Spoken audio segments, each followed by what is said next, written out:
Okay, so we're going over a React app. We can see it's like a bookstore and there's two books and there's multiple functionality. So when you click add to cart, the book is added, the text changes, the label text of the button changes, and the price of the book is added to the shopping cart. If I do the same thing, then the shopping cart will update with adding that price as well. So it's now 9. And then if I remove, it's 4 because it was -5. And if I remove, yep. So, and then with the likes, you can imagine liking or not liking a book. So you can say, oh, I don't know why it's lagging. Sorry, y'all. Like, unlike. And then as you can see, the text changes and the button label text changes. So, and then, add likes, just as another way of doing something, just additional functionality. So we're going to tackle this. And now let's look at the code. So usually we start in app.js, but sometimes you can start in. So on Replit, they give it the file extension .jsx as opposed to .js for our React components. No big deal, right? It operates in the same way. So if we go to main.jsx, this is where the app is actually rendered, right? We call React DOM, the render function, and then put the app to be rendered where the root, where the element with a root ID is located. And so where do we find that? We go to the index.html, and here is the element with an ID of root. So that is where the app is going to be populated. So we go back to app.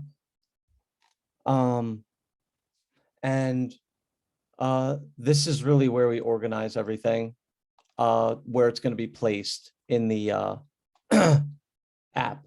So in the return function, that's where we want things to be replaced. And we need always, these parent kind of elements to encase what is returned, which is JSX. So as you can see, let me, go like this a little bit. We have a book card component, and for each component, we have a separate file. So bookcard.jsx over here. And the book card component takes, it has an on purchase key, it has a name key, and it has a price key. So if we go over to book card, you're going to see that name and price and on purchase are all passed in to book card. And so now that data has been transferred from app to book card. And right here on line 27 is where this name is populating right here, A Clockwork Orange and Adventures of Huckleberry Finn. We have that encasing div, right? Like we talked about, as we have for app. So here's the encasing div. And then I just want the name of the book at the top of the div. And that's where this is. So then there's a bunch of logic that dictates what's going to display on the page, right? The text changes and the label changes. So yeah, anyone have any questions so far? One more thing, we did also pass in on purchase. So on purchase is going to execute whenever we add to cart. So when we click add to cart, on purchase executes, and it takes the price of the book card, and we go back over to app, and what on purchase is supposed to do is handle purchase. So on purchase, now we have to handle that purchase. So here's the handle purchase function in app. And this is some of the information flow that only with practice, I believe you'll really understand. You cannot just watch videos and understand how to really do it. And I know y'all have been working hard at the labs and the Scrimba videos, and I appreciate that. So it's only through doing. So on purchase was called in book card and what it with a price. And so handle purchase is being executed with that price variable. And we're executing set sum. So we declared a state. I can just get rid of these because we're not going to use these. We declared a sum state and a set sum setter, as we would imagine. And the sum of the shopping cart would make sense to begin at 0. So now we're setting sum to sum plus price. So that's why when I click add to cart, here we go, information flow. When I click add to cart, this function executes. So let me show you why that happens. Because down here, here's the add to cart. And on click, we have this add to cart arrow function, callback function executing. Add to cart is triggered. On purchase is triggered with the price of the book. And then we go back here, and what does on purchase actually mean? Oh, it means execute handle purchase with the price parameter. And so then that takes us here to set sum. And we have the sum captured in state, and we add price to it. So yeah, any questions about that kind of information flow or anything else? I just had one question. I guess it's at the bottom of app. So I see it says shopping cart, and I guess I see cart, but I don't see shopping. And I'm just wondering, is that the same line? No, yes. So this is the cart component. Thanks for asking that, Adam. This Yeah. is the cart component, which as we go over here, what did I define the cart component as? I defined it as having shopping cart in the inner HTML. Yeah, you see? Yeah. And look at that. Now you've taken us to, oh, some can actually be transferred from app to cart and displayed in the cart, right? We see our cart component is not very complex, but it does the job for us of modularization and, right. Yeah, modularization, separating different things that we want to render. I can close this gap. There's no need for this white space.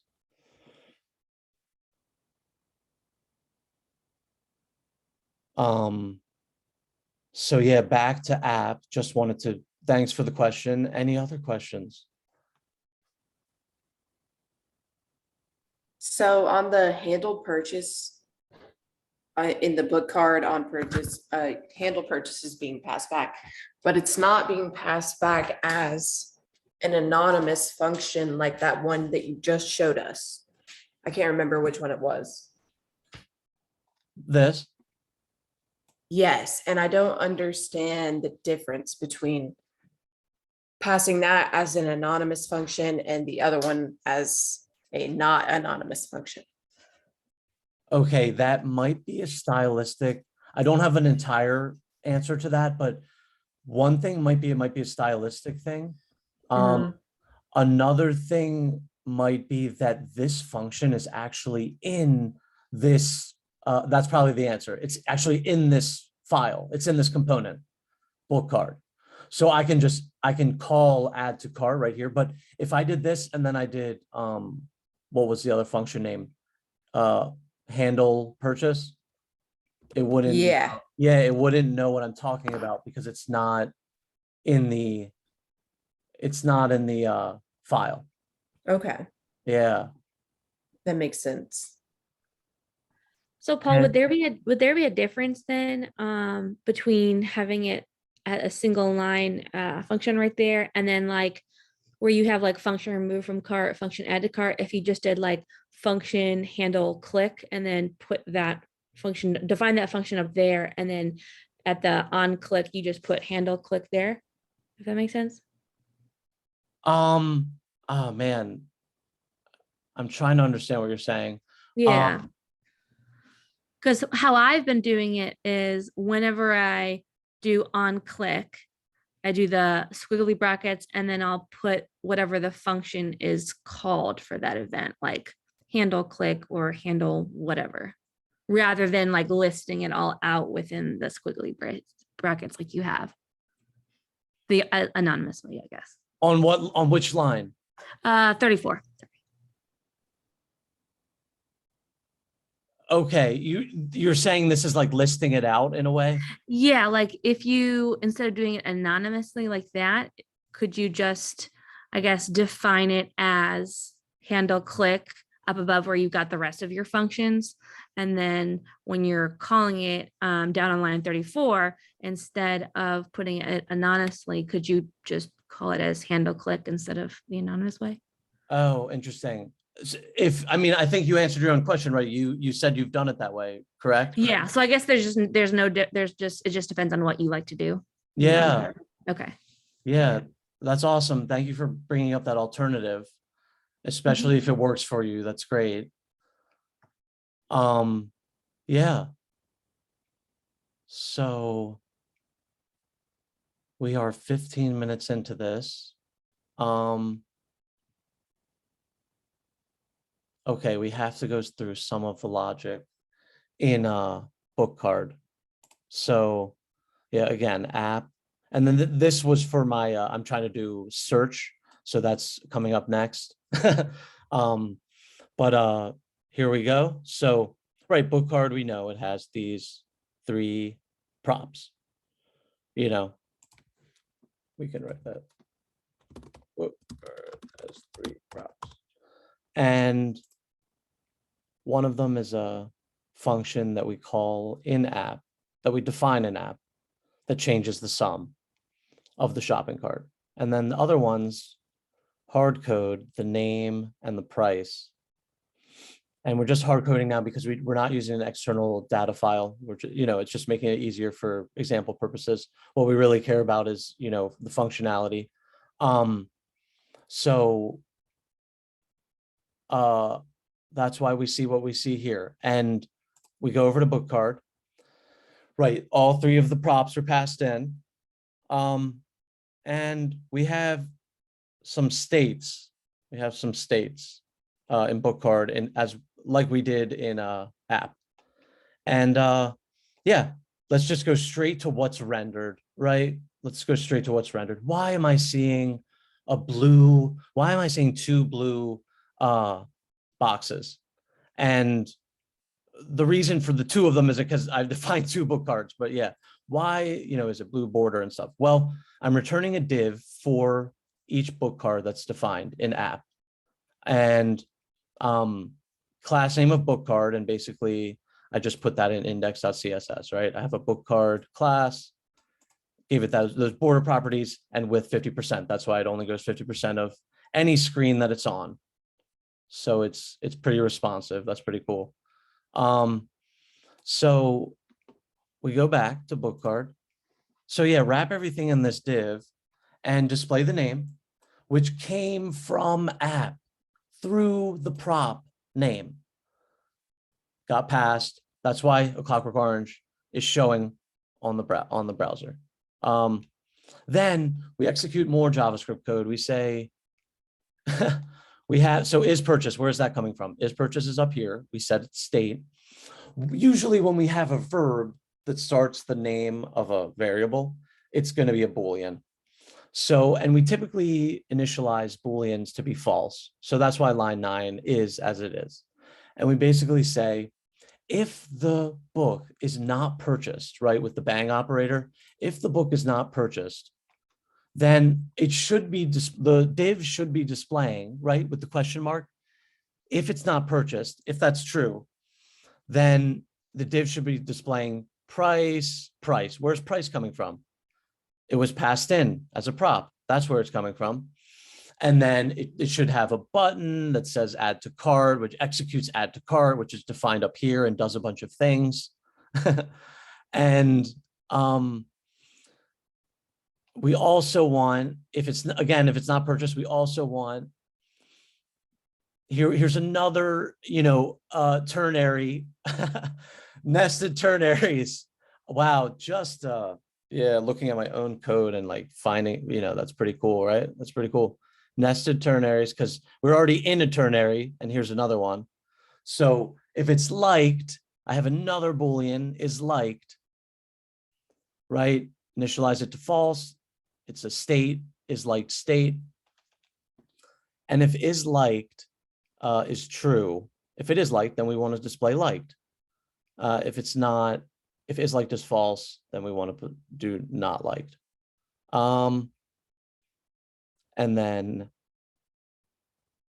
man, that's a lot of wow, yeah, so it's a little hard to I know for people who didn't write the code, it's a little hard to understand, but I'm sure, yeah, like this is, we did this in lecture, so it's the button's job is to set is liked, and when you click the button, it basically flips the value of is liked to true or to false, the opposite of what it was. And then if is liked, when is liked changes, this is altering the label text. So you can see I got a little confused because my indentation and formatting isn't the best. So I actually want that there, and I want this indented, and I want this on the next line. And I want the add, I want this indented. I want this. And this should be indented. And this should be over here and should be indented. Great. So it looks a little better. So this is changing the button label text based on flipping the value of is liked. And when we flip the value of is liked as well, we want on line 38, we want it to say over here, liked or not liked. So we can really get creative. We can really get creative. So that's what's happening with this. Great. We already showed what happened with add to cart. So not everything, I guess, but some of it. Yeah, any questions? I'll definitely want to pause.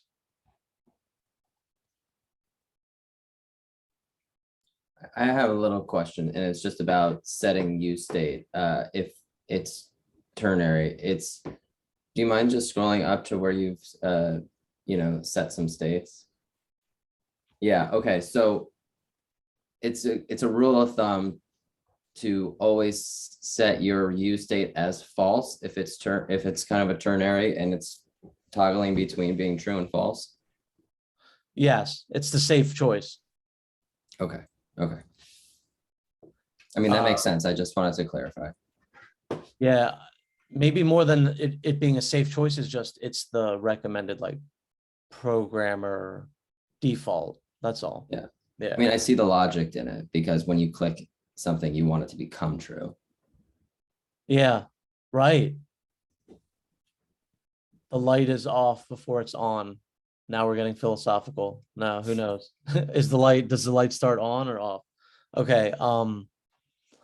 So I have a quick question also.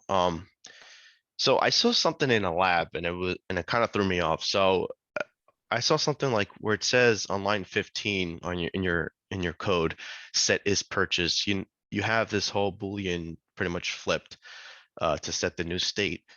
But I saw somewhere in one of the lectures that they were passing down the argument to the set is purchased in this case would be like they were passing down like an anonymous function, like an arrow function. How would that work? It would, I mean, my understanding is that every time you do something like a setter function, it should just update the state to whatever you pass down. but in the way they were showing it, they were passing down a function. Some kind of, how does that even work?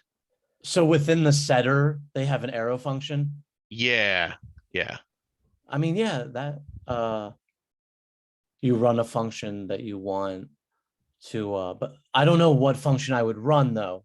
So it would Yeah. like let's say in the case that you have now, it would be you would do an arrow function inside set is purchase. And it would look like parentheses is purchase. Sorry, hold on. Set is purchase. Yeah. Set is purchase. So you would first do parentheses is purchase. And then arrow with the Boolean the not operator Yep. is purchase.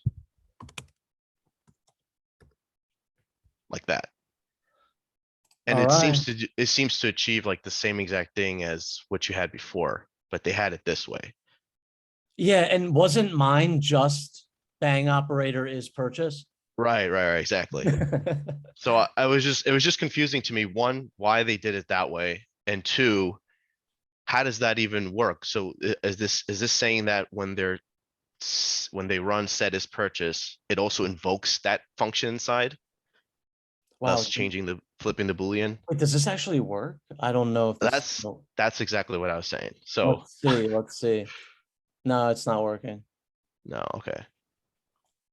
Reference error. Kevin, I ran into Oh, a couple, sorry. It might be because of something else. I took away something. Sorry. I think there's a couple typos in some of the Flatiron stuff. Oh yeah, I mean, there's a lot of text. You're bound to make some errors. Book card 35. Where's the error coming from?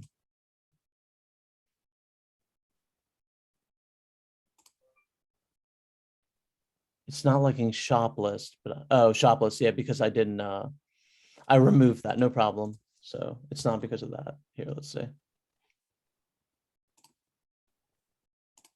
So I refresh, and these are just soft warnings. My app is still gonna run. And it doesn't let shop list. Oh, sorry, I keep doing the same thing. Oh my God, I forgot to remove this. Does anyone else? Is there any more shop lists? Oh yeah, right here. Because I deleted that state. That's for the search. So okay, I hope that's all of them. So we can get a running app here. Nice, Kevin. Yeah, I mean, I don't know how it works, and I don't know why would you even do it that way. It just seems complicated, but I don't even understand how it like, so I guess when you do set as purchase, it actually runs the function inside. I don't know, maybe I shouldn't worry about understanding it, but I know. Is it It's a like, function? I didn't think it was a function. I thought it was just a like parameter or prop that was passed in. It seems like it's like a little redundant because it's like setting the state and then setting the state again, right? yeah. So, But but cool, it works. somehow it works. I don't know. yeah, we'll keep it there, definitely.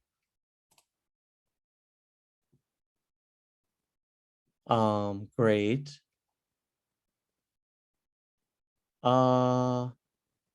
So we're at 25 after, 26 after. I don't want to make the video too long. Any other questions? Yeah. Yeah, I was wondering if we could actually just add the functionality to this and go over that real quick. So, well, I had two ideas. One would just be to add the search bar and to like see how that operates. And then the other one would be to actually move the array of books and map it and then put it back in. But I think the search bar, I don't know about other people, but the search bar interests me a bit. Is that something we could do? Yeah. Coming up in the next video for sure. That will work, Adam. We're gonna do it. Oops. Let's see this. It's